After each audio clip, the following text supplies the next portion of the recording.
Hanya dengan Rp15.000 per bulan, Anda telah turut berpartisipasi dalam menyebarkan dakwah bersama Tarbiyah Sunnah. Barakallahu fikum.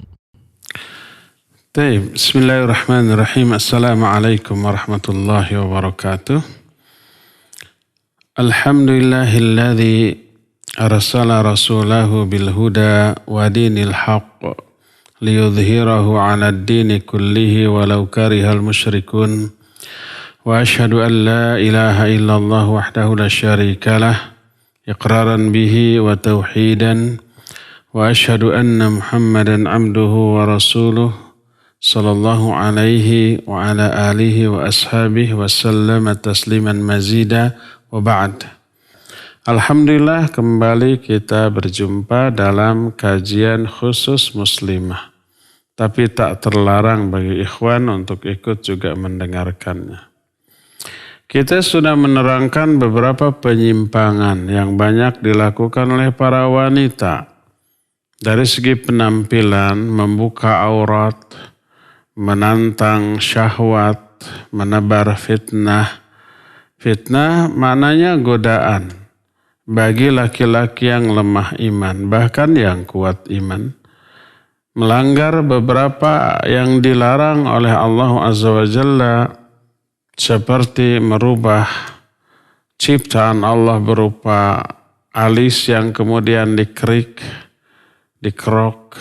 atau dikeruk yang kemudian diganti dengan garis alis baru, pakai spidol, pakai arang, atau pakai yang seperti itu. Berupa rambut yang diwarna-warni padahal belum beruban, hanya untuk tampil beda, cari perhatian. Apalagi aurat diumbar di mana-mana, berperilaku seperti wanita yang tidak punya malu, dan seabrag penyimpangan lain. Itu sudah kita terangkan. Nah, kita sudah terangkan wajib berhenti dari hal itu, wajib taubat. Bagaimana caranya agar bisa taubat?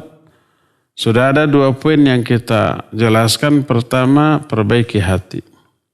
Karena hati ini raja dalam jiwa kita. Hati baik, maka seluruh perilaku, penampilan, perbuatan itu akan baik. Kalau perbuatan buruk, melanggar larangan Allah, mengabaikan perintah Allah, menunjukkan keburukan hatinya. Sehingga gak bisa seorang wanita menyatakan, saya memang aurat terbuka, gak berjilbab, gak menutup aurat, tapi hati saya baik, yang penting hati. Nonsens itu, ya. Bertolak belakang antara pernyataan dengan sikap. Kalau hatinya baik, pasti perilakunya baik. Mustahil perilakunya buruk, tapi di aku hatinya baik. Gak mungkin. Jadi pertama, perbaiki hati. Yang kedua, membayangkan kengerian akhirat. Ini juga sudah kita terangkan. Kalau kita membahas ngerinya kondisi di alam kubur berupa azab dan fitnah kubur.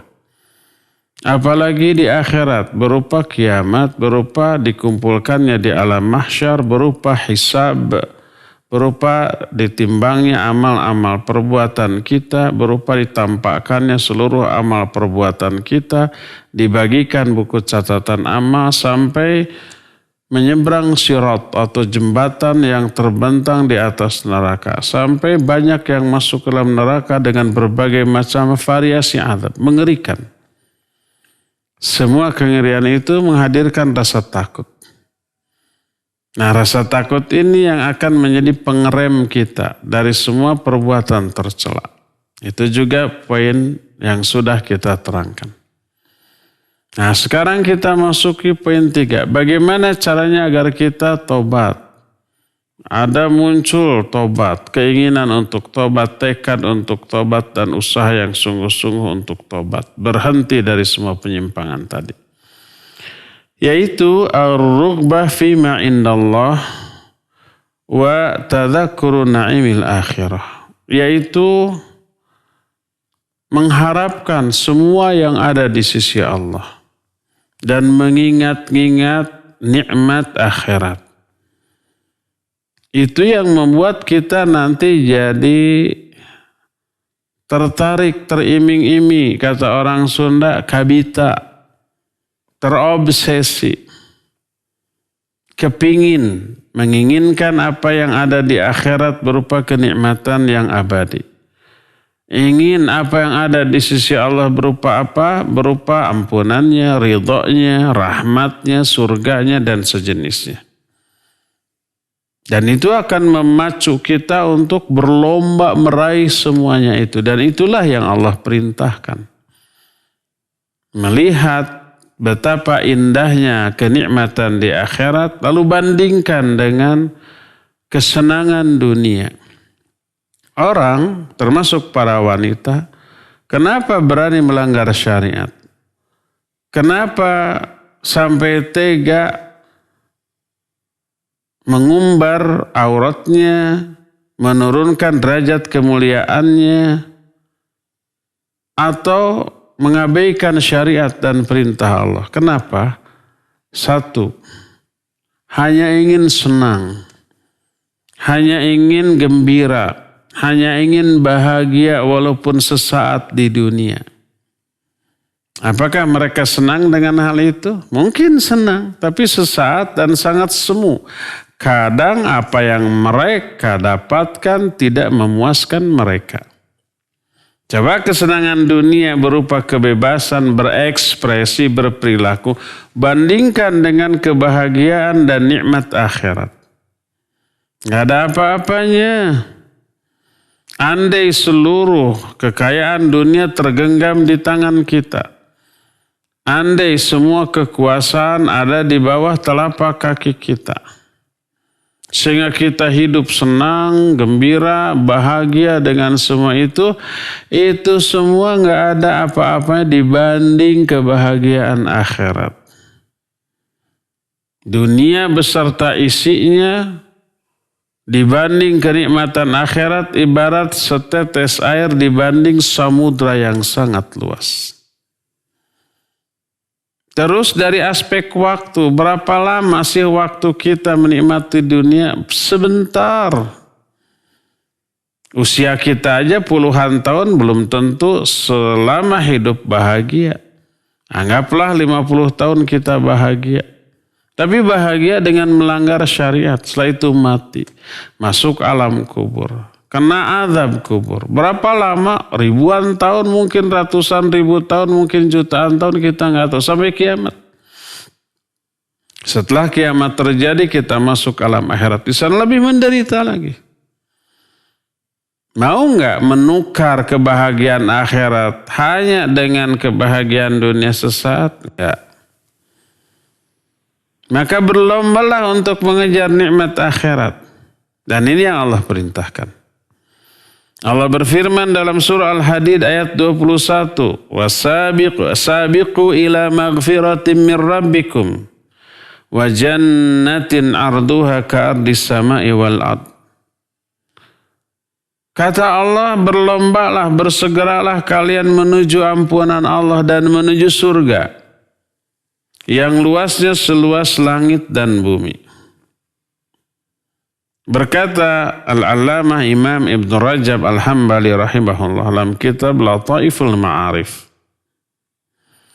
Kata beliau, lamma sami'al qawmu qala Allah azza wa jalla sabiqu ila maghfiratin min rabbikum wa jannatin arduha ka'ardis sama'i wal ard, fahimu annal murada min dhalik ayyajtahida kullu wahidin minhum ayyakuna huwa sabiqun li ghairihi li hadhil karamah wal musara'ah ila bulughi hadhihi darajatil aliyah.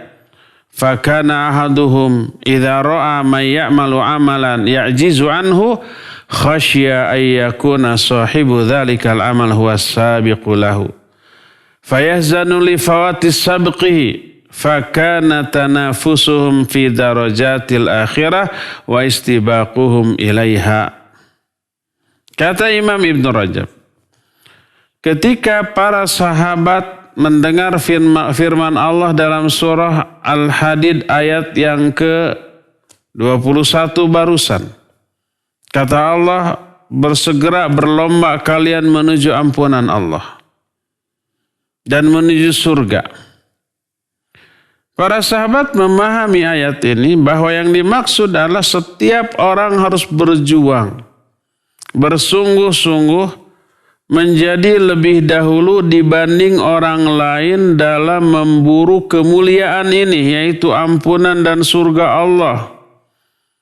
Bersegera untuk meraih derajat yang tinggi ini.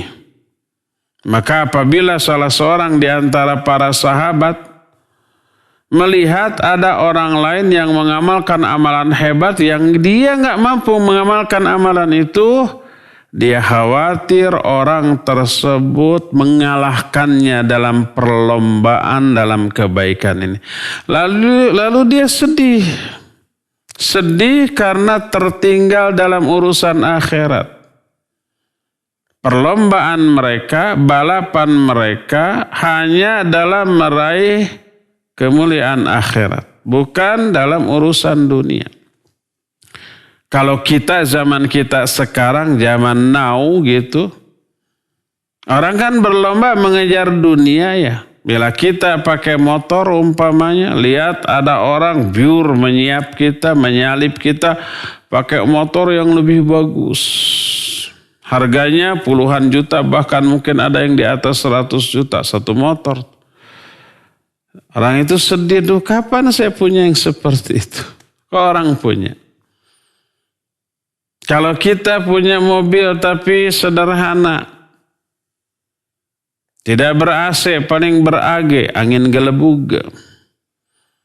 Kalau hujan ditutup pengap, kacanya berembun.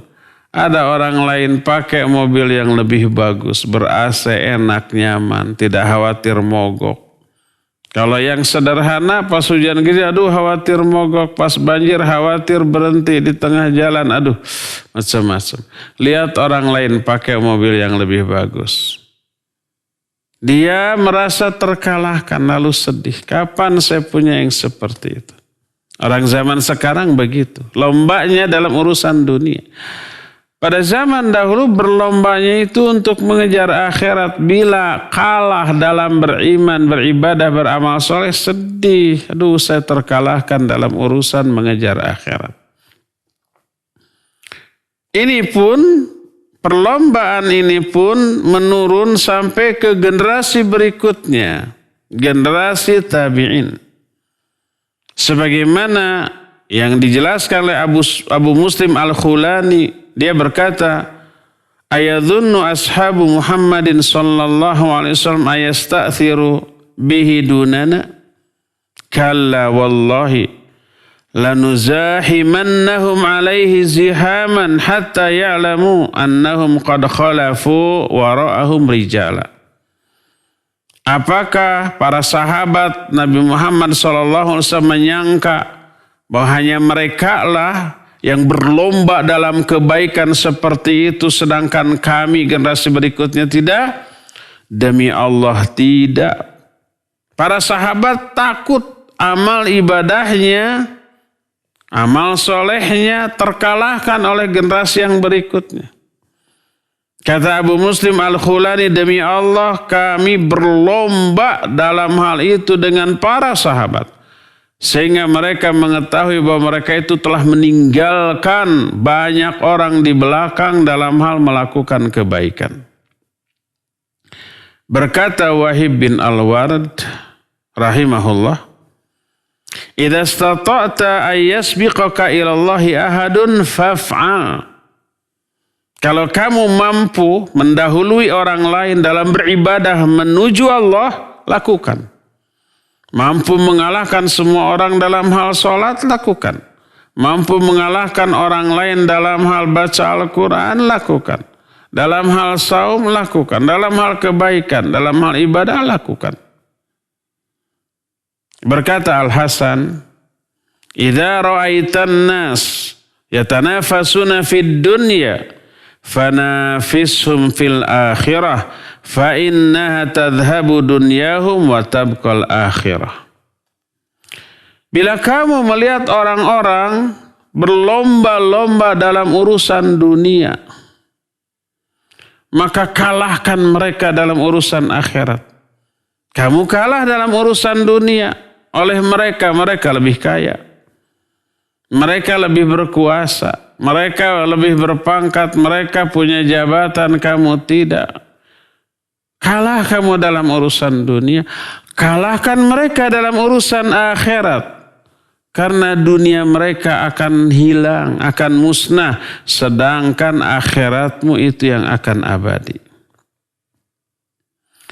Berkata Bashar al-Hafi, Tuba liman taraka syahwatan ajilah li mau'idin ghaibin lam yarah. Berbahagialah bagi orang yang meninggalkan syahwat yang segera untuk menunggu janji gaib yang belum pernah lihat, belum pernah dia lihat.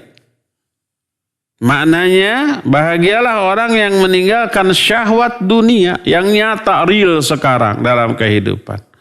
Ditinggalkan. Demi apa? Demi untuk memperoleh janji gaib yang belum pernah dia lihat. Apa? Janji gaib ya akhirat atau alam kubur. Alam kubur belum pernah dia lihat. Apalagi akhirat, apalagi surga, belum pernah dia lihat. Tapi dia yakini, dia percaya akan teraih, akan teralami. Makanya dia tinggalkan kesenangan dunia, syahwat dunia yang segera ini. Bahagialah orang yang seperti itu. Berkata Jauharah, seorang abidah, seorang ahli ibadah kepada suaminya namanya Abu Abdullah Al-Bara'i. Dia bertanya, ya Abu Abdullah, an-nisa hillina fil jannah.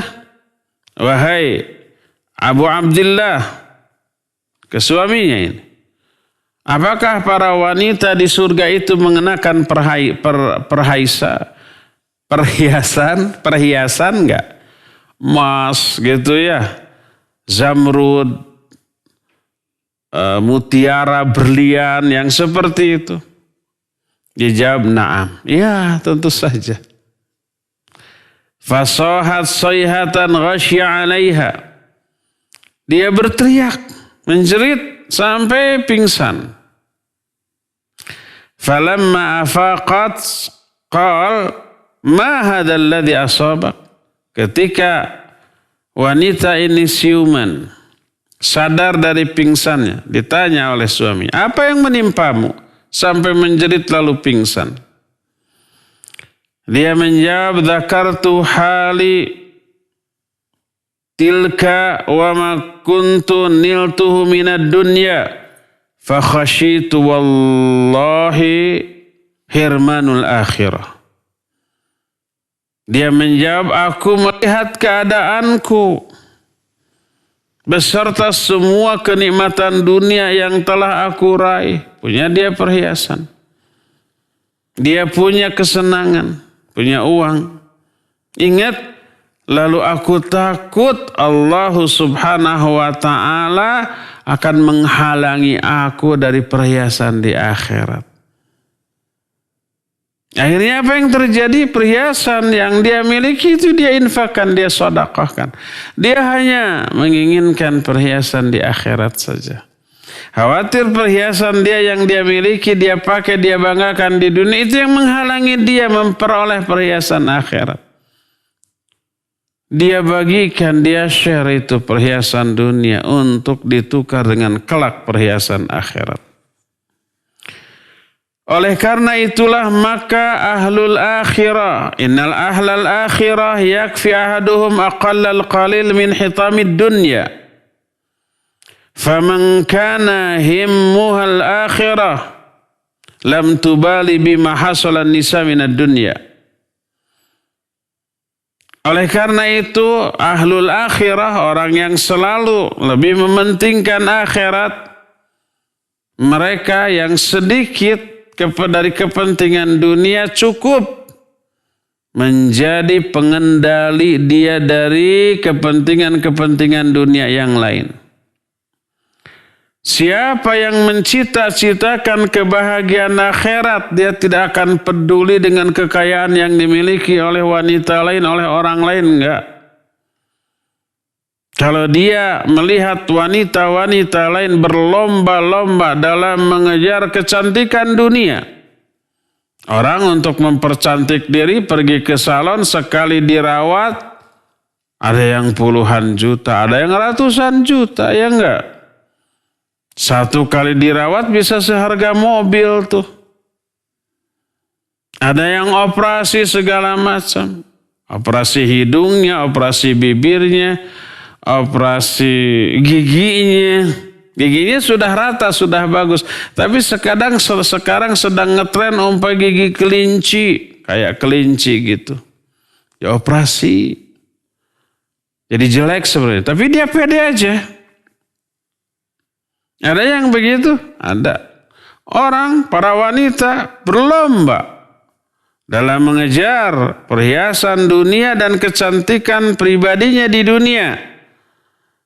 Seorang wanita muslimah salihah yang lebih mementingkan akhirat, dia pasti akan teringat kepada sabda Rasul alaihi salatu wassalam.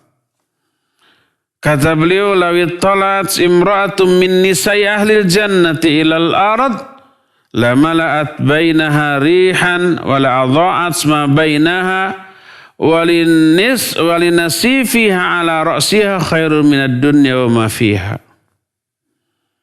Kata Nabi SAW, seandainya seorang wanita ahli surga melihat, melongokkan pandangannya ke muka bumi ini, ke dunia, ke alam semesta ini, niscaya seluruh alam semesta akan dipenuhi dengan aroma wewangian yang sangat nyaman, enak, dan niscaya akan terterangilah seluruh dunia oleh cahaya wajah wanita ahli surga itu. Dan setengah perhiasan yang ada di kepalanya itu lebih baik daripada dunia dan isinya. Jadi wanita ahli surga aja aroma wewangian dari badannya itu kalau melongokkan kepalanya, wajahnya ke dunia, ke alam semesta, wangi semuanya itu. Wanita kecantikan, wanita dunia, Miss Universe yang secantik apapun di dunia, nggak ada apa-apa dibanding kecantikan wanita ahli surga. Dan ketika para wanita dunia terlihat berlomba memperhatikan merawat kulitnya, agar kulitnya itu kinclong, glowing, bercahaya, halus mulus gitu, dia tidak tertarik untuk mengejar apa yang dikejar oleh para wanita. Kata orang Sunda, tekabita, tidak berhasrat. Karena apa? Dia ingat kepada para wanita surga yang diterangkan oleh Allah dalam Al-Quran. Allah berfirman dalam surah Ar-Rahman ayat 58, ka'annahunnal yaqut wal marjan. Para wanita ahli surga itu seolah-olah mereka itu yakut dan marjan.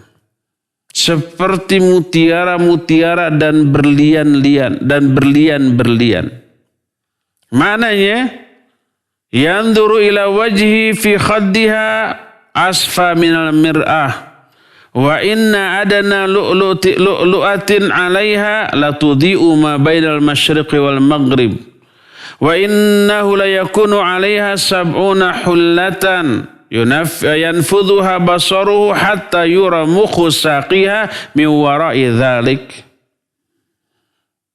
Dia akan melihat kepada wajahnya, kepada pipinya, itu lebih kinclong, lebih bersinar, lebih bersih, lebih bercahaya daripada cermin.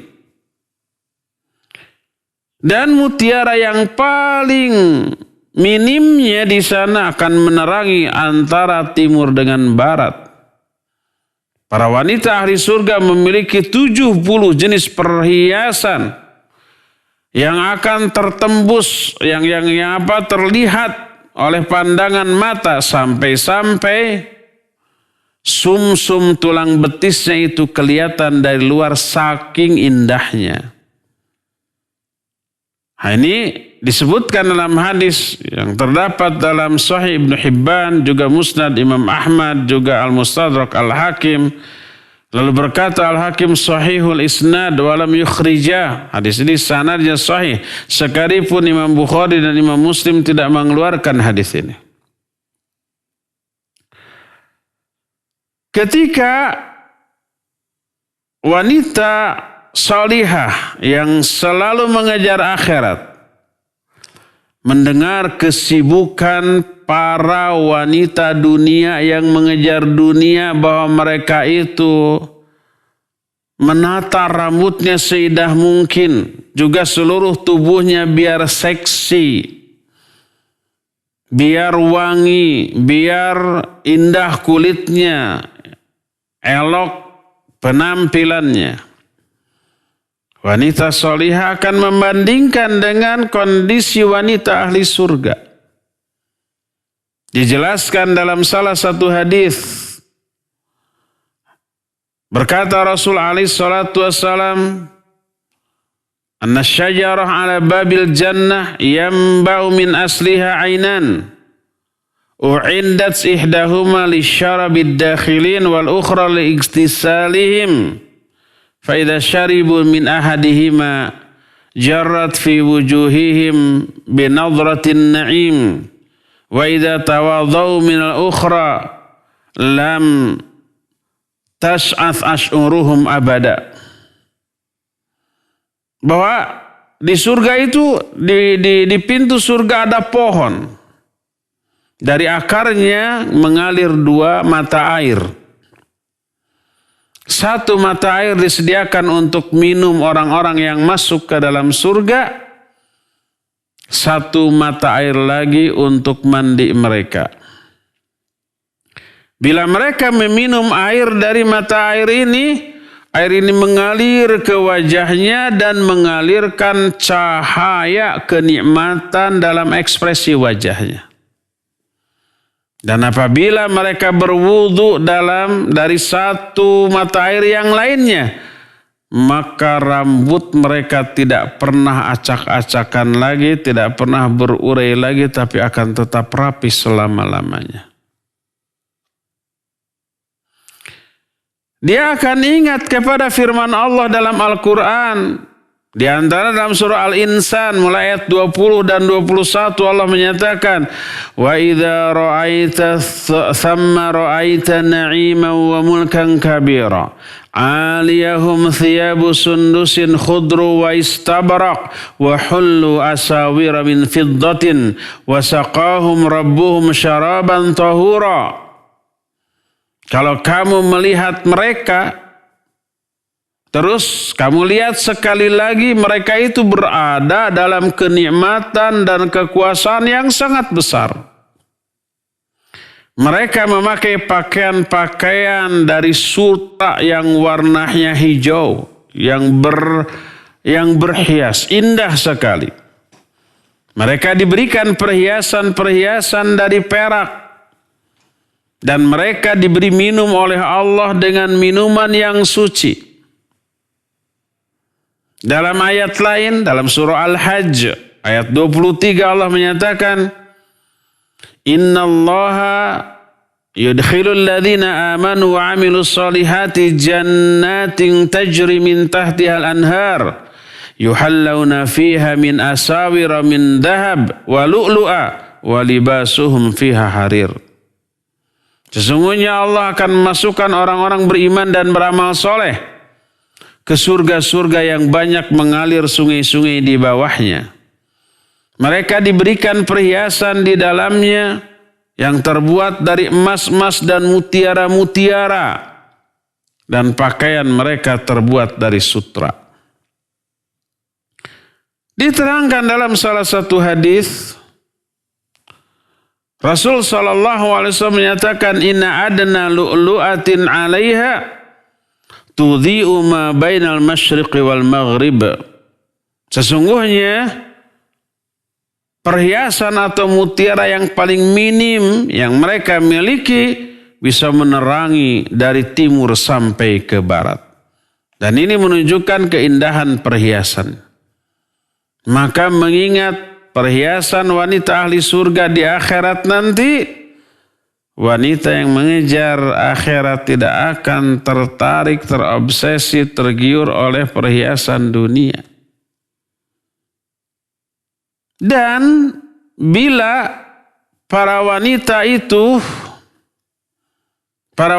yang lebih mengutamakan akhirat, melihat wanita-wanita lain di dunia berlomba untuk meraih bentuk tubuh yang bagus, yang seksi, warna-warna baik rambut ataupun warna kulit yang mereka ingini, dan warna kulit yang diinginkan oleh para wanita ya beda-beda tergantung mode yang sedang berkembang, trendy yang sedang berkembang. Kadang-kadang dalam satu zaman wanita itu lebih suka kulitnya yang sawo matang atau kecoklat-coklatan, maka orang yang kulitnya putih juga berusaha agar menjadi kecoklat-coklatan. Ada trendy di suatu waktu di mana para wanita lebih suka untuk memiliki kulit yang putih, disuntik pemutih ya. Mengkonsumsi obat kimia yang bisa memutihkan wajah walaupun dengan risiko yang cukup berbahaya dan biaya yang tinggi. Wanita-wanita zaman sekarang berlomba-lomba untuk merubah penampilan di dunia agar terlihat bagus indah di dalam pandangan semua orang. Wanita yang mengejar akhirat akan ingat kepada sabda Nabi SAW, bahwa setiap wanita atau setiap orang yang masuk surga itu nanti akan diberikan tuba. Tuba itu sejenis pohon. Fataftahu lahu akmamaha fayakhudhu min ayyi dzalika syaa. In syaa abyad wa in syaa ahmar wa in syaa akhdar wa in syaa asfar wa in syaa aswad mithla saqaiqi nu'man wa arqa wa ahsan. Para wanita ketika wanita-wanita lain di dunia ini mengejar pakaian yang berwarna-warni indah, kulit juga indah, terus rambut juga warna-warni. Ingat kepada sabda Nabi SAW. Nanti di surga ada pohon tuba. Pohon tuba itu membuka apa? Akmamnya, putiknya apa? Bulu mayangnya. Lalu diambil oleh wanita-wanita surga sekehendaknya. Dari bunga tersebut jadilah pakaian ahli surga. Maka ada yang menginginkan warna putih, jadilah putih. Ada yang menginginkan warna merah, jadilah merah. Ada yang menginginkan warna hijau, jadilah hijau. Kuning, jadilah kuning. Hitam, jadilah hitam. Tapi lebih lembut dan jauh lebih bagus dengan semua pakaian yang ada di dunia ini. Maka hilanglah ketergiuran para wanita terhadap semua pakaian di dunia. Yang apa? Yang diperuntukkan untuk berhias diri di hadapan laki-laki atau wanita-wanita lainnya. Ada kalanya seorang wanita muslimah solihah dengan memakai pakaian sederhana, dia merasakan mungkin minder, menyendiri dengan pakaian seadanya di antara para wanita yang memakai pakaian-pakaian yang mewah. Dia sederhana, polos, nggak ada hiasan. Para wanita muslimah sekarang kan pakaiannya sudah tidak memiliki corak, warna, hiasan apapun. Polos, ada yang hitam, ada yang biru. Ada yang warna gelap, yang lainnya hijau, kayak coklat, kayak gitu. Polos, nggak ada hiasan apa-apa. Karena memang begitulah yang Allah perintahkan. Wala yubdina zinatahunna illa ma dhahara minha. Jangan sampai wanita itu menampakkan perhiasan mereka. Kecuali yang memang biasa nampak daripada seperti pakaian. Pakaian mah mau tidak mau harus kelihatan atau. Tapi tidak untuk memikat lelaki lain yang lemah iman. Kalau sederhana, orang lain memakai pakaian yang glamour, yang mewah, yang mahal dan seterusnya. Ada rasa minder? Mungkin manusiawi sebagai wanita yang normal ada rasa minder menginginkan semua itu, tapi langsung terhapus keinginannya oleh ingatan dia terhadap hadis bahwa wanita yang seperti itu kelak akan dipanggil di hadapan seluruh makhluk. Lalu disuruh memilih perhiasan iman dan pakaian sekehendaknya yang sangat indah. Sehingga mereka bisa melihat balasan atas kesabaran mereka yang tawadhu ketika berpenampilan di dunia di hadapan wanita-wanita lain yang membanggakan penampilan pakaian. Al-jaza min jinsil amal. Bila wanita calon ahli surga, wanita solihah yang selalu mengejar akhirat, melihat wanita-wanita lain memiliki pembantu yang banyak, asisten, kemana dia pergi, tasnya dibawain, seluruh perlengkapan peralatannya ada yang membawakan, berhias juga dihiasi oleh orang lain, apalagi di rumahnya. Dia cuma ucang angge, cungkelik, cungkedang, cuma nanggei gado, nangkep harigu gitu ya. Pokoknya mestilah ipis yang begitu mah. Wanita-wanita lain yang banyak duit seperti itu. Pembantunya banyak. Maka wanita salihah muslimah yang lebih mengejar akhirat, dia akan ingat kepada hadis dan meminta kepada Allah Azza wa Jalla yang penduduk surganya memiliki pembantu 80.000 pembantu sebagaimana yang diterangkan dalam hadis sahih riwayat Imam At-Tirmidzi dan Sahih Ibnu Hibban bahwa adna ahlil jannati manzilatan alladzi lahu 80 alfa khadim, bahwa penghuni surga dengan level yang paling rendah kedudukannya dia memiliki 80.000 pelayan. Itu yang paling rendah. Bagaimana dengan yang lebih tingginya? Berkata Nabi SAW, khalaqallahu jannata adan biyadih, lubnatun min darrah bayda, lubnatun min yaquta hamra, lubnatun min zabradah khadra, malatuha mis, hasisuha za'faran, husabauha al-lu'lu, turabuha al-anbar. Kata Nabi SAW, Allah menciptakan surga Aden dengan tangannya. Bangunannya, batanya terdiri dari mutiara yang putih. Ada juga batu batanya yang terdiri dari yakut warna merah. Ada lagi batu batanya terdiri dari jamrud yang warnanya hijau. Dan malatnya adalah beraroma minyak kasturi. Malat itu untuk menempelkan bata dengan bata apa namanya yang dari semen. Apa namanya? Adukan apa? Adukannya itu berbau minyak kasturi.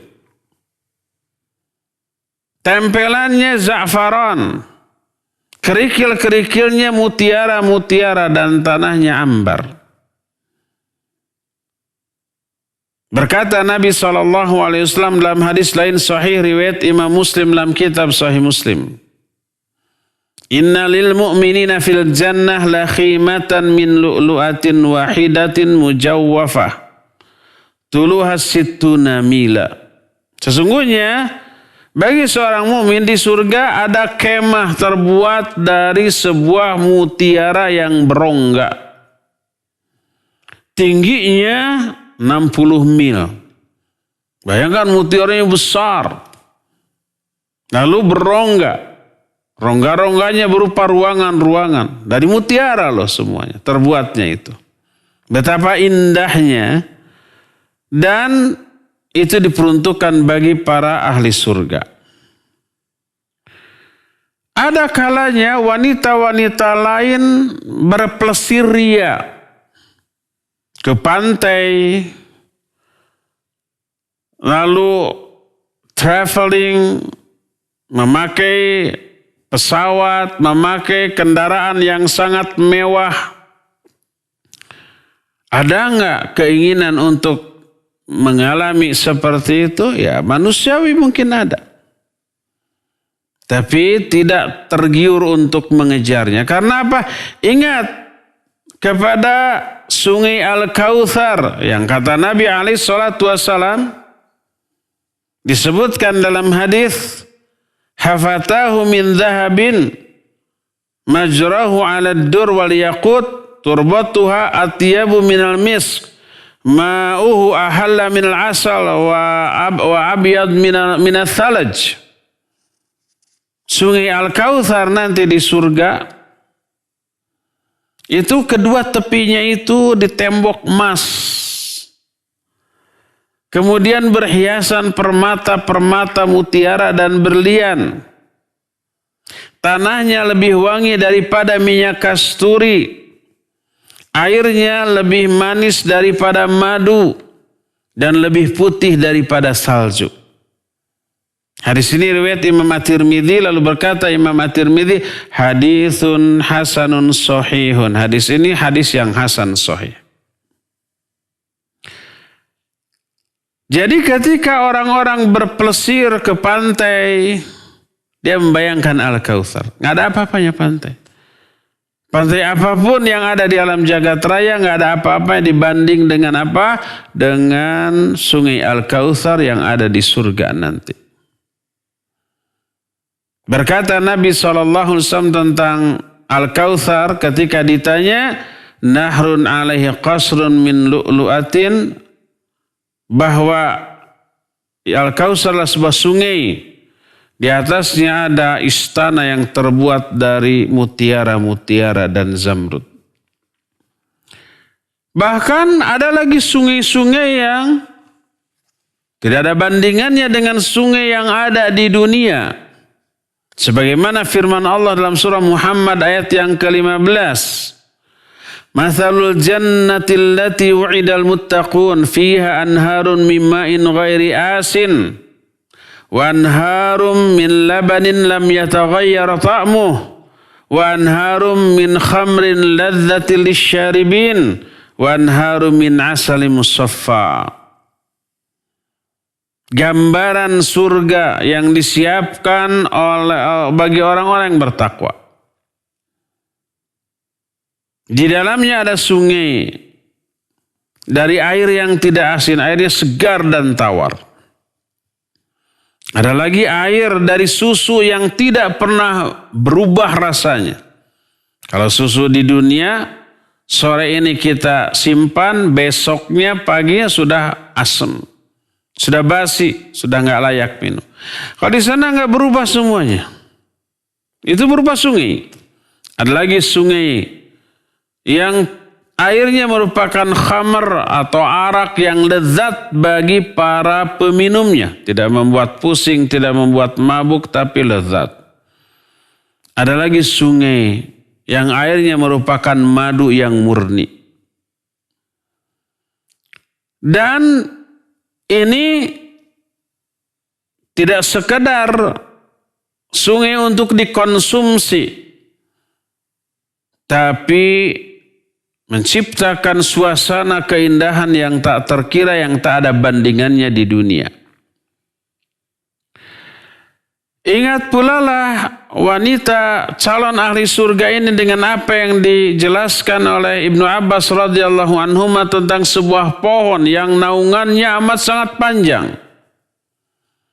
Annahu syajaratun fil jannah ala saqi qadri ma yasiru raqib fi dhilliha mi'ata amin fi kulli nawahiha. fayakhruju ahlul jannah ahlul ghuraf wa ghairuhum fatahaddatsuna fi dhilliha fayashtahi ba'duhum wa yadhkuru lahwa ad-dunya fayursilullahu ta'ala rihan minal jannah fataharrakat tilka syajarah bikulli lahwin kana fid dunya. Ada pohon di surga yang saking besarnya keteduhannya itu tidak bisa terlewati walaupun oleh seorang penunggang kuda yang melarikan kudanya selama 100 tahun di seluruh aspeknya, di seluruh sisinya. Dan tidak terlewati saking besarnya. Keluarlah para ahli surga. Keluar mereka dari kamar-kamarnya. Mereka berteduh di bawah pohon yang teduh tersebut. Lalu mereka berbicara tentang permainan-permainan yang mengasihkan ketika di dunia. Masing-masing orang beda permainan yang mengasihkan bagi dirinya. Ada yang sangat hobi main bola atau futsal. Ada yang sangat hobi umpamanya main badminton. Ada yang sangat hobi umpamanya berenang. Macam-macam. Maka Allah Azza wa Jalla mengutus angin ke surga tersebut. Lalu bergeraklah pohon tersebut untuk apa? Untuk mewujudkan semua permainan yang mereka sukai di dunia. Dan ini sesuai dengan apa yang dijelaskan oleh Al-Quran. Di dalam ayat bahwa kata Allah Subhanahu wa ta'ala, walakum fiha ma tashtahi anfusukum. Bagi kamu, di dalam kehidupan dia akan diperoleh apapun yang diinginkan oleh jiwa-jiwa kalian. Baik makanan, pasangan, atau termasuk permainan. Termasuk aktivitas yang mengasyikkan mereka ketika di dunia. Adapun pohon-pohon kurma dan buah-buahannya. Berkata Ibnu Abbas, nakhlul jannah juduha min zamrud akhdar. Bahwa pohon kurma di surga batangnya aja dari zamrud yang warnanya hijau. Dahan-dahannya itu berupa emas-emas yang warnanya merah. Kemudian daun-daunannya merupakan pakaian ahli surga. Dari sana dipotong-potong kemudian disesuaikan dengan ukuran para penduduk surga. Buah-buahannya itu seperti bola-bola lampu, lebih putih daripada susu dan lebih manis daripada madu dan lebih lembut daripada zubdah mentega seperti itu, dan amat sangat mudah untuk diperolehnya. Allah berfirman dalam surah Al-Insan ayat yang ke-14, wadaniyatan alaihim dhilaluha wa dhullilat qutufuha tadlila. Didekatkan bagi mereka, bagi para ahli surga, dahan-dahannya, daun-daunnya direndahkan sehingga mudah untuk dipetiknya. Tidak perlu naik, tidak perlu memakai alat untuk memetiknya, amat sangat mudah, tinggal petik. Selain itu ada pelayan-pelayan yang selalu melayani setiap saat. Pelayannya aja luar biasa. Allah berfirman dalam Al-Quran dalam surah Al-Waqiah ayat 17 sampai ayat 21. Wa yatufu alaihim wildanu mukhalladun bi aqwabi wa abariqa wa ka'sim min ma'in la yusaddauna anha wa la yunzifun wa fakihatin mimma yatakhayyarun wa lahmi tayrin mimma yashtahun. Berkelilinglah melayani mereka wildan-wildan yang kekal, yang abadi. Dengan membawa gelas-gelas dan cerek-cerek yang berisi air yang banyak. Minuman itu tidak memabukkan mereka dan tidak membuat mereka pusing. Dan ada buah-buahan yang mereka pilih. Dan ada daging-daging burung yang sangat menggiurkan hasrat mereka. Dalam surah Al-Insan ayat 15 dan 16 dikatakan wa yutafu alaihim bi aniyatin min fiddatin wa akwabin kanat qawarira min fiddatin qaddaruha taqdira. Diadarkan kepada mereka wadah-wadah yang terbuat dari perak dan gelas-gelas yang terbuat dari kaca yang kacanya juga terbuatnya dari perak yang sudah ditakar sedemikian rupa. Kalau gelas kaca di kita jatuh, pecah karena terbuat dari apa bahan kaca? Pasir putih atau apa? Kalau di sana dari perak. Berkata Rasul sallallahu alaihi wasallam ketika menjelaskan tentang kenikmatan di surga. Kata beliau, inna asfala ahlil jannati ajma'in man yaqumu ala ra'sihi 10,000 khadim biyadi kulli wahidin sahafatan wahidah min dhahab wal ukhra min fiddah fi kulli wahidatin launun laysa fil ukhra mithlah ya'kulu min akhiriha mithla ma ya'kulu min awwaliha yajidu li akhiriha min at-tayyib wal ladzah mithlu alladhi yajidu li awwaliha.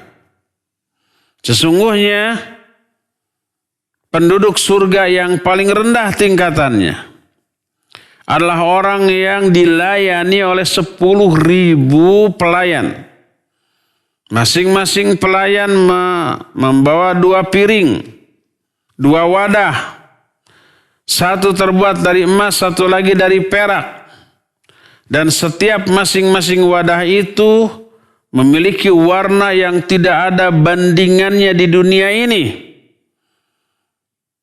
Maka penduduk surga itu makan makanan terakhir seperti makan makanan dari awalnya. Dia memperoleh rasa, kelezatan dan aroma di makanan terakhir seperti yang dia rasakan di awalnya.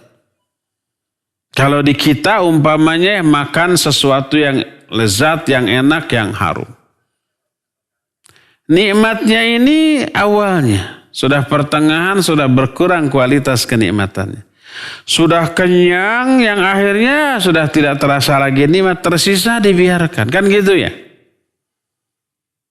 Karena apa? Karena terbatasnya kenikmatan dunia. Makan, awalnya lagi lapar gitu ya, ada makanan yang nasinya pulen, wangi, panas dengan lauk pauk yang menjadi favorit kita. Lahap, awalnya aja. Habis 1 piring, nambah lagi 1 piring, sudah nggak senikmat awal. Sudah kenyang full banget, kemudian diberikan piring ketiga, sudah nggak hasrat. Nggak enak lagi. Itu di dunia.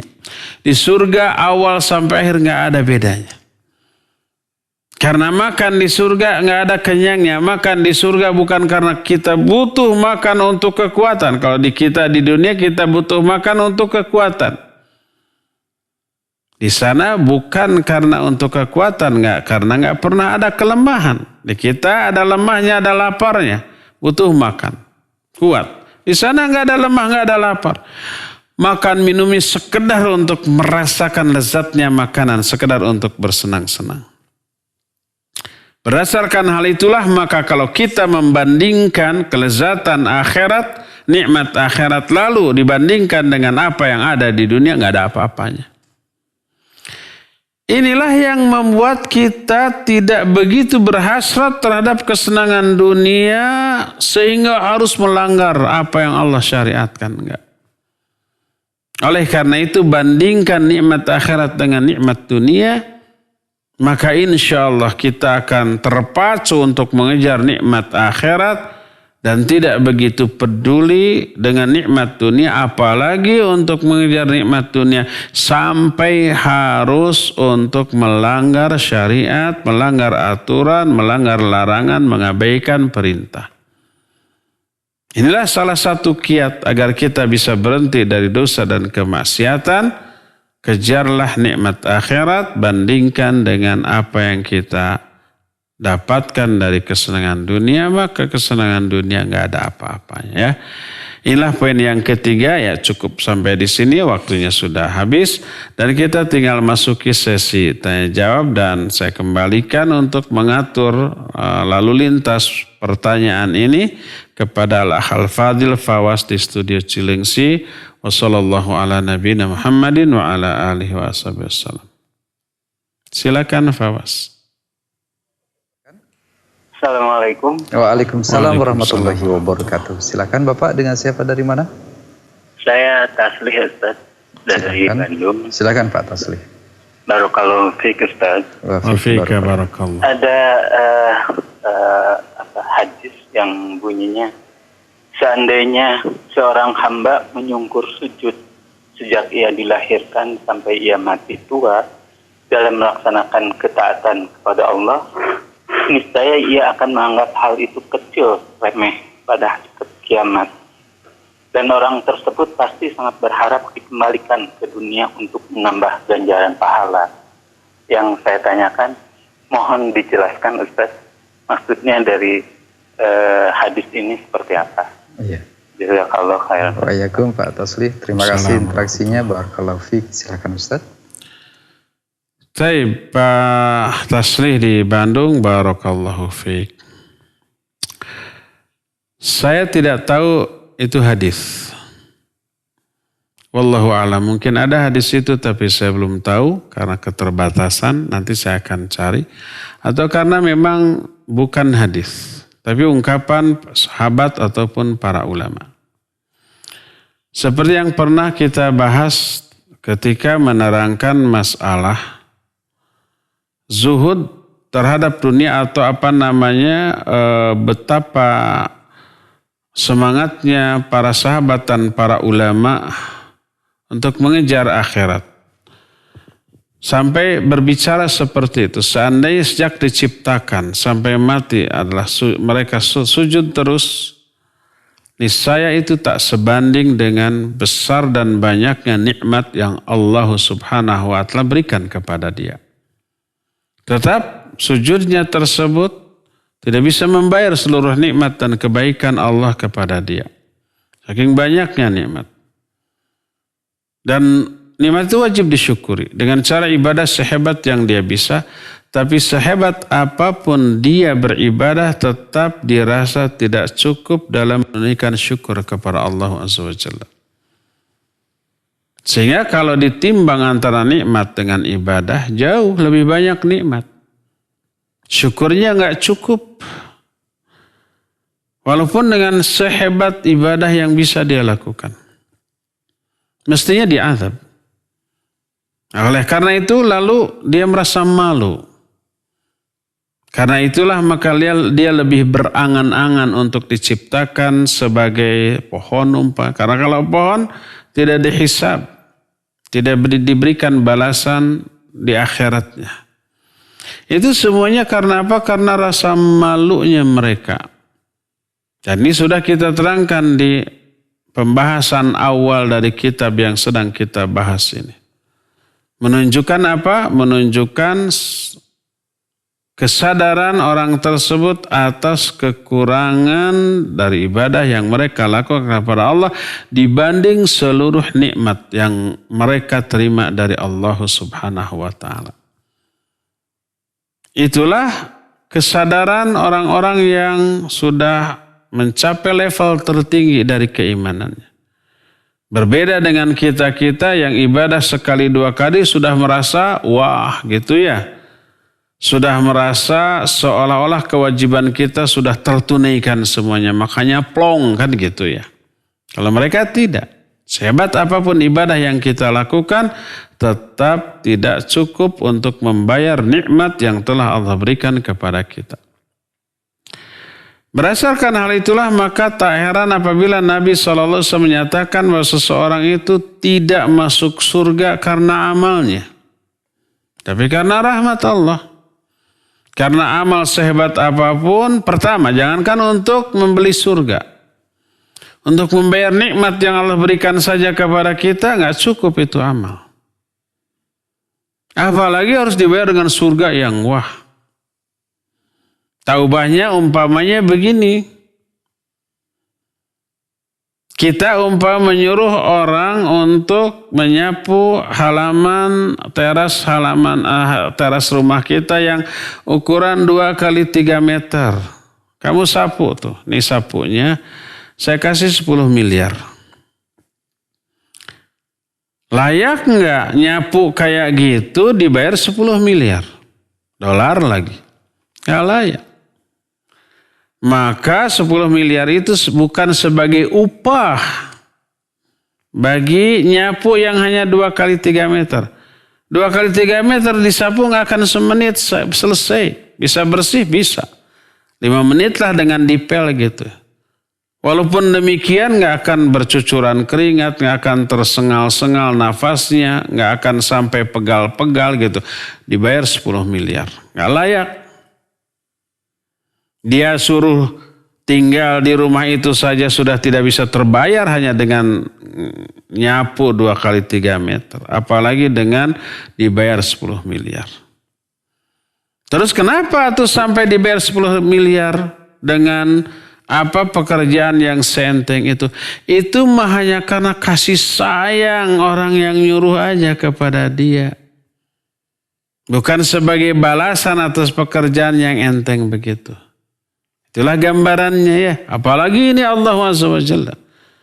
Nikmat yang Allah berikan kepada kita nggak bisa terbayar oleh apapun sekalipun kita ibadah seumur hidup. Apalagi harus dibayar dengan surga. Makanya Nabi SAW menyatakan seseorang tidak masuk surga karena amalnya. Tapi karena apa? Karena rahmat Allah. Itu mau bukti kasih sayang Allah aja kepada dia. Karena amal sehebat apapun, jangankan untuk membeli surga, untuk membayar nikmat karunia yang Allah berikan di dunia aja itu nggak cukup. Ya demikian Pak Taslih, wallahu a'lam bishawab. Silakan lagi Fawas. Jawaban dan nasihat Al-Ustaz untuk Bapak Tasli dan kita semua yang menyimaknya. Terima kasih Ustaz. Selanjutnya dari penelpon kembali kami coba sapa dari penelpon untuk yang kedua 0218236543 silakan. Assalamualaikum. Waalaikumsalam warahmatullahi wabarakatuh. Silakan Ibu pertanyaannya.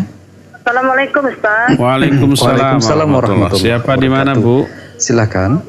Ya begini, kita itu kalau sholat tahajud itu malam, tidak kalau 11 rakaat, 7 rakaat, 5 rakaat digabung begitu. Maksudnya digabung dengan satu salam ya. gitu Bu? Ya kan kalau kita 11 rakaat digabung sekali salam apa boleh itu Ustaz. Terus 7 rakaat digabung satu salam apa boleh. Terus 5 rakaat apa digabungkan satu salam apa boleh Ustaz. Iya, baik Ibu. Terima kasih. Ya, Assalamualaikum. Waalaikumsalam warahmatullahi wabarakatuh. Iya, Ibu yang barusan bertanya, ya, barakallahu fiik. Salat malam yang paling afdal itu 2-2 Bu. Ya.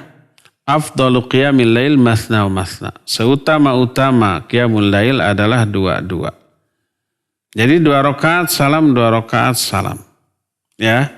Maksimal 4 rakaat.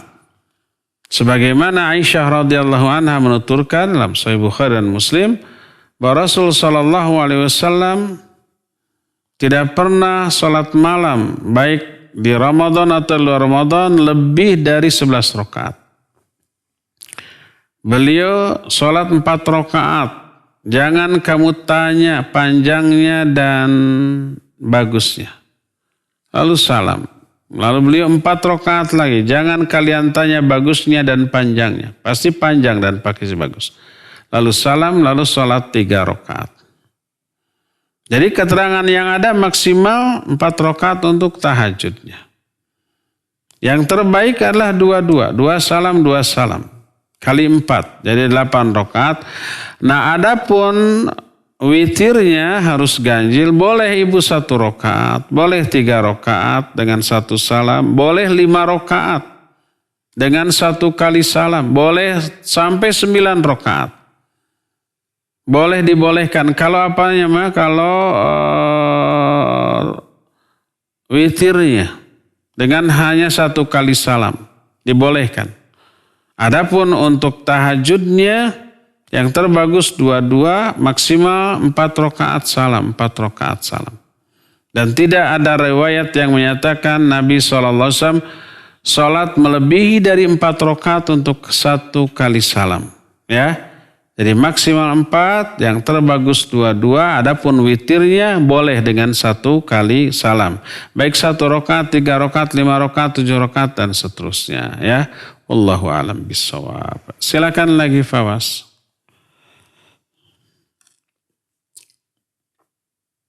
Jawaban dan nasihat Al-Ustaz. Dan di kesempatan ketiga masih kami buka dari Anda penelpon di 0218236543, silakan. Dan kami berharap pertanyaan berkesesuaian dengan materi dan tema kita, silakan 0218236543. Assalamualaikum. Waalaikumsalam warahmatullahi wabarakatuh. Silakan Bapak, dengan siapa, dari mana? Dari hamba Allah di Jambi, Pak. Silakan Bapak. Terlebih dahulu dikecilkan volumenya, barangkali ada feedback Pak, cukup mengganggu. Dari Jambi. Ya, silakan Bapak. Assalamualaikum Ustaz. Waalaikumsalam warahmatullahi wabarakatuh. Pertanyaan saya sesuai dengan tema kita, yaitu mengingat.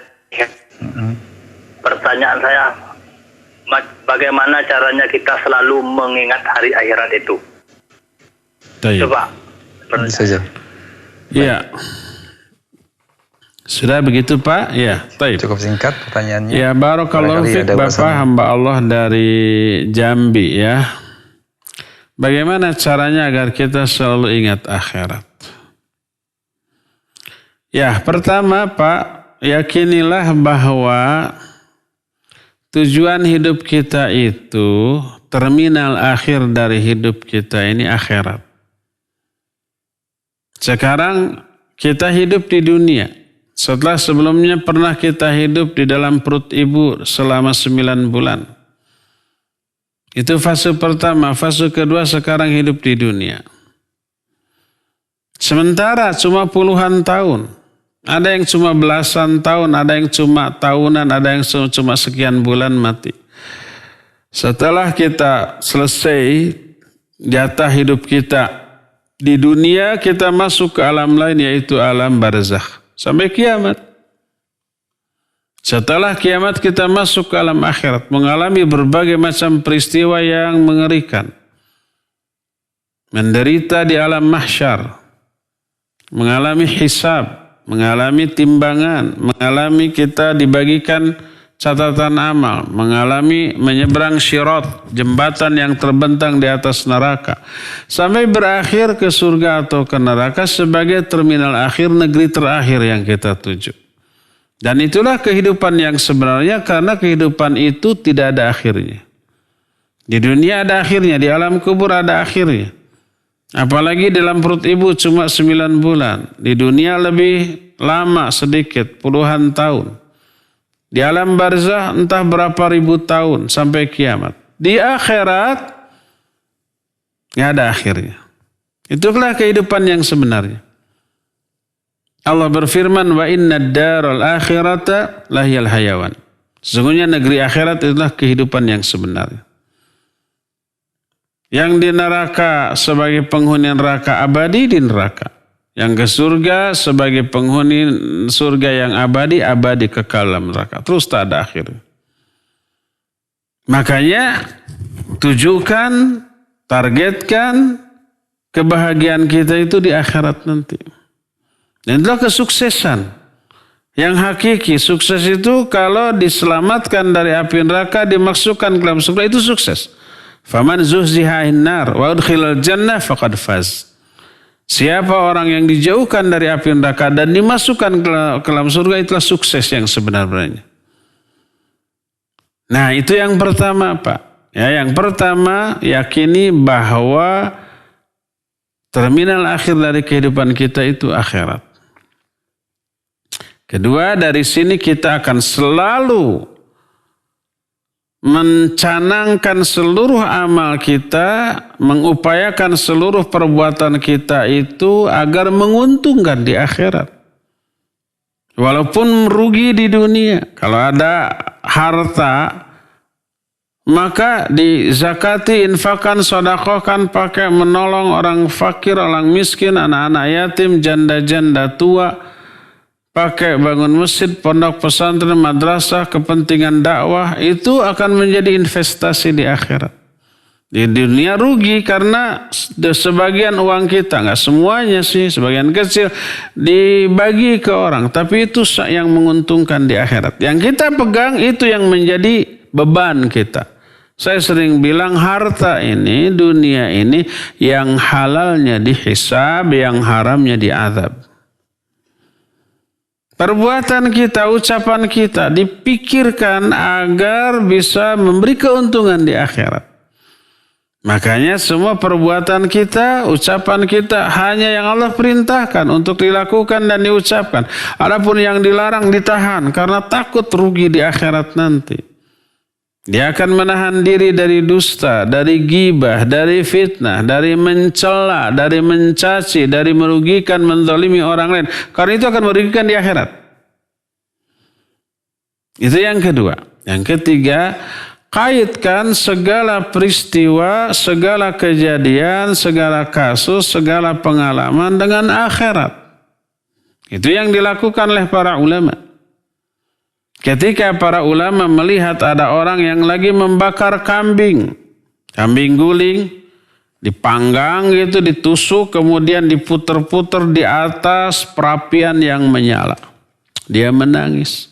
Dia ingat kepada suatu ayat yang menyatakan ketika wajah-wajah mereka ahli neraka itu dibolak-balik di atas api neraka. Khawatir dia yang mengalami itu. Ingat kepada akhirat.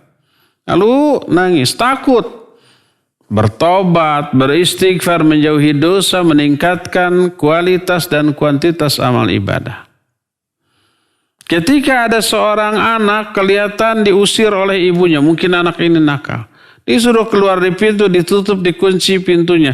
Si anak itu menangis meraung-raung. Kembali lari ke pintu, menggedor-gedor pintu sambil berkata, "Mama, maafkan, menyesal, saya menyesal, tidak akan berbuat lagi, bukakan pintu." Tak lama setelah itu pintu pun dibukakan. Dan si anak itu disuruh masuk dan dielus kembali oleh ibunya. Terlihat oleh seorang ulama. Dia ingat kepada sifat Allah.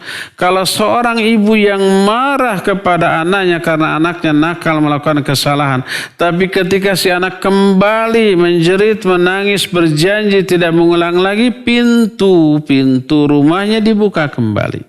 Apalagi Allah. Hambanya melakukan perbuatan dosa maksiat yang sangat besar, menjauh dari Allah, membuat Allah murka. Lalu setelah diberikan azab di dunia berupa musibah, berupa sakit, berupa apapun, dia kembali tobat, menggedor pintu tobat. Allah akan buka pintu tobat tersebut. Begitu seterusnya, kaitkan segala sesuatu dengan kondisi di akhirat, ya. Maka dengan cara seperti itu insya Allah kita akan selalu ingat kepada akhirat. Wallahu a'lam bishawab. Silakan lagi.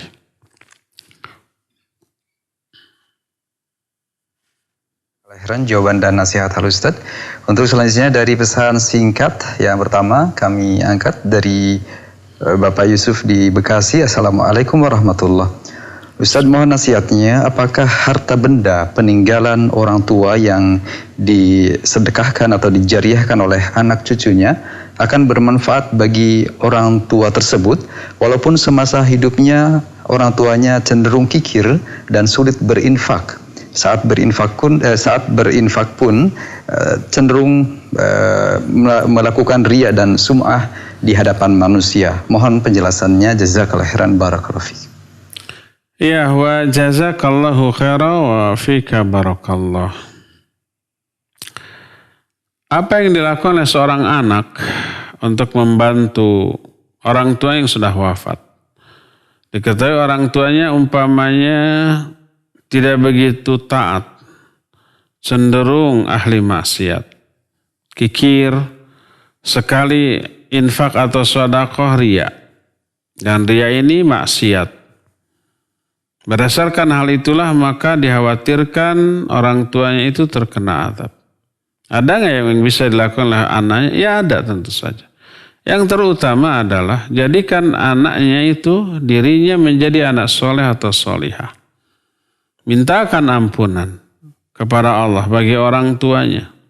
Mintakan rahmat.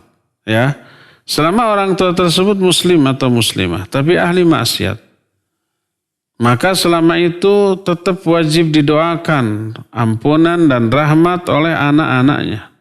Sebagai bukti baktinya anak itu kepada orang tua seusai orang tuanya meninggal. Itu yang pertama. Kedua, kalau infak dan sedekah atas nama orang tua yang dilakukan oleh anaknya, sampai enggak? Insya Allah sampai. Berdasarkan nas hadis yang banyak. Salah satunya adalah hadis sahih riwayat Imam Al-Bukhari. Dan ini dinukil oleh Syekh Al-Albani dalam kitab Ahkamul Janais dalam bab ma yanfa'u lil mayyit. Nabi SAW menyatakan in kana musliman aw muhidan thumma tasaddaqtum anhu. Kalau orang tua itu muslim atau ahli tauhid, lalu kamu bersedekah atas nama dia. Au sumtum au hajjaztum, atau kamu wasumtum anhu, kamu saum atas nama dia atau berhaji atas nama dia, pahala yang sampai kepada dia dan kepada kamu. Dan hadis itu tidaklah bertolak belakang dengan ayat yang menyatakan wa laisa lil insani illa ma sa'a, bahwa seseorang tidak bisa memperoleh balasan kecuali dari apa yang dilakukannya. Kalau ini yang berbuat anaknya, masa pahalanya ke orang tua? Tidak bertolak belakang. Karena apa? Karena anak termasuk salah satu hasil nyata dari perbuatan orang tua. Dan itu sebaik-baik hasil yang bisa dihasilkan oleh seseorang, yaitu anaknya. Hasil usaha orang tuanya. Anaknya ini terkehutangan budi yang sangat besar oleh ayah dan ibunya. Dikandung, dilahirkan, disusui, disayangi, diurus, dibiayai, dikasih makan semuanya. Ada nggak yang lebih besar jasanya dibanding orang tua? Nggak ada. Lalu membalas dengan cara berinfak, bersedekah atau menghajikan, mengumrohkan atas nama orang tua. Masuk akal nggak? Ya masuk akal lah. Maka infak dan sedekah yang dilakukan oleh seorang anak atas nama orang tua, ya bermanfaat. Selain istighfar, selain doa-doa yang diperintahkan bagi kedua orang tua setelah orang tua meninggal tersebut, ya. Walaupun umpamanya ketika hidupnya orang tua itu lalet dalam beribadah, sholatnya belang-belang, saumnya umpah Ramadan kadang-kadang bolong-bolong. Tetap selama dia muslim doakan. Walaupun dia kikir umpamanya tidak selama hidupnya tidak infak dan sedekah. Setelah matinya kita infakkan, kita sedekahkan atas nama orang tua. Sampai enggak? Insya Allah sampai. Karena itulah kandungan dari sabda Nabi SAW, ya, in kana muwahhidan aw musliman fa tasaddaqtum anhu wasumtum anhu wa hajjaztum. Kalau dia seorang muslim, lalu kamu sedekah, lalu kamu saum, kamu hajikan dia, pahala sampai kepada dia, sampai juga kepada kamu, ya. Wallahu a'lam bishawab. Ya, cukup ya sampai di sini saja, waktunya sudah mencukupi. Insyaallah kita akan berjumpa kembali di pertemuan yang akan datang. Subhanakallahumma bihamdik asyhadu an la ilaha illa anta astaghfiruka wa atubu ilaik. Walhamdulillahirabbil alamin. Wassalamualaikum warahmatullahi wabarakatuh.